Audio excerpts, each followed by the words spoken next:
Pero last di ba girlfriend. nagkaroon ka na parang jowa-jowa inside the PBB house? Wala. Pangalan nun si Heaven? Opo. Yes. Naging girlfriend mo siya? Hindi. No.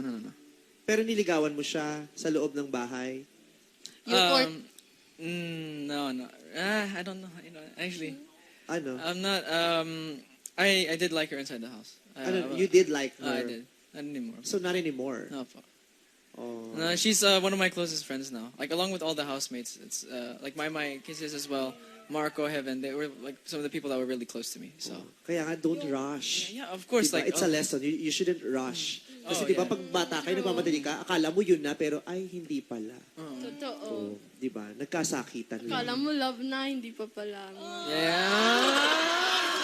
Oo, kala mo love na, hindi pa pala. Pero meron din namang iba, kala mo wala na, pero meron pa pala. Ang ganda nun!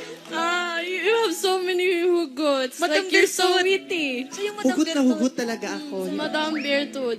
Madam Bertut. Si Madam Bertut.